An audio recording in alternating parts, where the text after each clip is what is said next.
السلام علیکم ورحمۃ اللہ وبرکاتہ. الحمد للہ والصلاة والسلام علی رسول اللہ، اما بعد. رمضان کی تیاری سے متعلق 15 روزہ آن لائن کورس کا اس کی جو 11ویں کلاس تھی، اس کا جو 11واں درس تھا، اس کے ٹیسٹ کے صحیح جوابات اور اس ٹیسٹ میں ونر کون ہے ان کا نام آپ کی پیش خدمت ہے.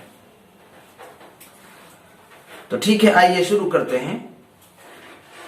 اس کلاس کا موضوع تھا تراویح کے احکام و مسائل اور فضیلتیں، اور اس کے ٹیسٹ میں سب سے پہلا سوال تھا کہ رمضان کی دوسرے نمبر پر سب سے اہم عبادت کیا ہے یا کون سی ہے، اور اس میں 3 آپشنز تھے.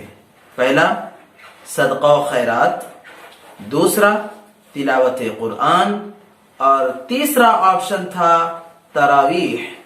اور ہمیں امید تھا کہ اکثر کا یہی جواب رہے گا تراویح، لیکن بہتوں نے صدقہ و خیرات کو سلیکٹ کیا، بہتوں نے تلاوت قرآن کو سلیکٹ کیا. حالانکہ ذرا سوچتے بھی تو یہ سمجھ میں آتا کہ رمضان میں روزے کے بعد سب سے زیادہ اہمیت جس چیز کو دی جاتی ہے وہ ہے تراویح.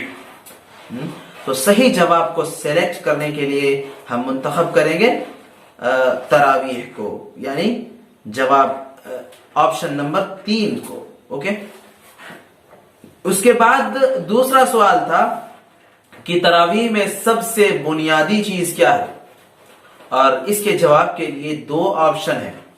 پہلا کہ زیادہ سے زیادہ قرآن پڑھنا، اور دوسرا آپشن ہے کہ لمبی رکعات اور خوبصورتی.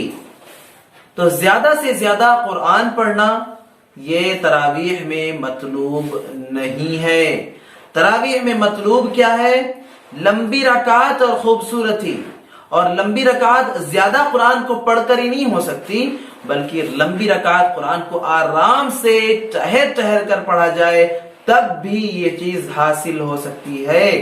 اور لمبی رکعات اور خوبصورتی، حدیث عائشہ ہے کہ اللہ کے نبی صلی اللہ علیہ وسلم جب رمضان یا غیر رمضان میں 8 اور 3 11 رکعتیں پڑھا کرتے تھے تو مت پوچھو، لا تسأل عن حسنہن و طولہن، اس کی لمبائی اور اس کی خوبصورتی کے بارے میں مت پوچھو. تو ہم صحیح جواب کے لیے سلیکٹ کریں گے دوسرا آپشن. اس کے بعد تیسرا سوال ہے کہ تراویح کی کتنی رکعات مسنون ہیں، اور اس کے لیے 3 آپشنز دیے گئے ہیں: 11 رکعتیں، 20 رکعتیں اور 8 رکعتیں. تو 11 رکعتیں، حدیث میں جو 11 رکعتوں کا ذکر ہے وہ تراویح اور وتر کو ملا کر 11 رکعتیں. 20 رکعت والی احادیث جو بھی ہیں میں نے ان کے بارے میں وضاحت کے ساتھ بیان کیا کہ 20 رکعت والی احادیث ثابت نہیں ہیں، یا تو وہ ضعیف ہیں یا تو ان پر کلام ہے. ٹھیک ہے، لہذا صحیح جواب کے لیے ہم سلیکٹ کریں گے 8 یعنی تیسرے آپشن کو. ٹھیک ہے. اس کے بعد آتا ہے سوال نمبر 4. عورتیں تراویح کی جماعت کے لیے کیا شکلیں اختیار کر سکتی ہیں؟ تو اس کے لیے ہیں 4 آپشنز. پہلا آپشن مردوں کی جماعت کے ساتھ الگ پردے کے ساتھ پڑھے گی، اور دوسرا آپشن کہ عورت امامت کرائے، تیسرا آپشن اکیلے مرد امام پردے کے ساتھ عورتوں کو پڑھائے، اور چوتھا آپشن سبھی جواب صحیح ہیں. ٹھیک ہے.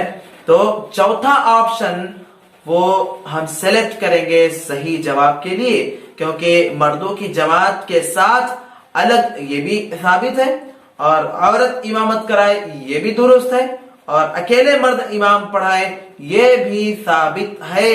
تو تینوں صحیح جوابات ہیں، اور تینوں کو سلیکٹ کرنے کے لیے، تینوں جوابات ہم ایک ساتھ دینے کے لیے سلیکٹ کریں گے چوتھا آپشن. اس کے بعد باری آتی ہے 5ویں سوال کی. تراویح کی نماز کا حکم کیا ہے؟ 3 آپشنز ہیں اس کے جوابات کے لیے. پہلا آپشن ہے واجب ہے، دوسرا آپشن ہے سنت مؤکدہ ہے، اور تیسرا آپشن ہے کہ فرض ہے. تو تراویح کی نماز نہ ہی فرض ہے اور نہ ہی واجب ہے، بلکہ تراویح کی نماز کا حکم سنت مؤکدہ ہے، بڑی ہی تاکیدی چیز ہے. ٹھیک، اس کے بعد آتے ہیں ہم چھٹے سوال پر. نبی صلی اللہ علیہ وسلم نے کتنے دن تراویح کی جماعت کرائی؟ کتنے دن نبی صلی اللہ علیہ وسلم مسجد میں جماعت کے ساتھ تراویح کی امامت کرائی؟ ہاں، تو اس کے لیے بھی 3 آپشنز ہیں. پہلا آپشن 8 دن، دوسرا آپشن 3 دن اور تیسرا آپشن ہے 5 دن. تو 8 دن نہیں ہے یہ ثابت، بلکہ 3 دن کے بعد اللہ کے نبی صلی اللہ علیہ وسلم چوتھے دن نہیں پہنچے، 5ویں دن نہیں پہنچے، صحابہ انتظار کرتے رہے، صبح ہو گئی. بعد میں پوچھا تو آپ نے کہا کہ ہم اس لیے نہیں آئے کہ کہیں اللہ تعالیٰ تم پر یہ نماز فرض نہ کر دے. لہٰذا تیسرے دن والا آپشن ہم سیلیکٹ کریں گے صحیح جواب کے لیے، اور 8ویں دن والا آپشن اور 5ویں دن والا آپشن یہ دونوں غلط جواب ہیں. اس کے بعد باری آتی ہے آخری سوال کی. تراویح کی نماز میں قرآن پڑھنے کا کیا طریقہ ہونا چاہیے؟ 3 آپشنز ہیں. پہلا آپشن ہے کہ تیزی کے ساتھ ختم کرنے کی کوشش کرنا چاہیے. بالکل نہیں، تیزی کے ساتھ قرآن کو ختم کرنا بالکل غلط ہے اور قرآن کی توہین ہے.